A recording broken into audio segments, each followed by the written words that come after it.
Hello guys, Geoff Taylor here. Ito na yung mga pinagpunitan ng mga cheque ko. So, mga weekly income. And, ito po siya, yung cash na pina-encash ko lang kanina. Mga 27,000. Maliit lang, sobrang liit pa lang to kumpara sa mga iba na matagal na dito sa front row. And actually hindi ko ginagawa tong video na to para ipagyabang or kung ano man, di ba? Ang pinupunto ko lang dito is kung gagawin mo rin kasing business, ito rin kasing pwedeng mangyari sa iyo, di ba? Marami kasing tao na nag-iinarte na ayaw pang gawin itong ganitong klaseng negosyo, di ba? Marami na nabago ang buhay dito sa front row. Ako na mismo nagsasabi sa iyo, di ba? Malaking bagay na to para sa nagsisimula. Actually, meron ako nakausap dito 18 or 19 years old, 'di ba? Kasi I'll make sure, 'di ba? Sigurista ako eh. Inaalam ko kung totoo ba talaga na malaking kitaan sa ganitong klaseng negosyo.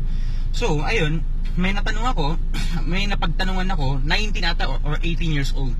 Sabi ko kung totoo ba talaga na malaking kitaan. Sabi niya sa akin, sabi ko sa kanya, magkano ba yung kinikita mo dito? Sabi niya, mababa lang po. Pinilit ko ng pinilit hanggang sabi niya, pasensya na po, mababa lang po talaga. 30,000 lang po weekly. Sabi ko na reaction ko, ha? Diba? 19 years old, kumikita ng ganung kalaking pera. Isipin mo yon. Pero syempre hindi ako nag-react ng ganun ha. Syempre that time, medyo mataas yung pride natin. Ang sa akin lang, at the age of 19 kumikita ng ganun at sabi niya lang yung 30,000. Alam niyo kung bakit? Yung iba kasi kumikita na ng 40 to 60,000 per week. Malaki maliit.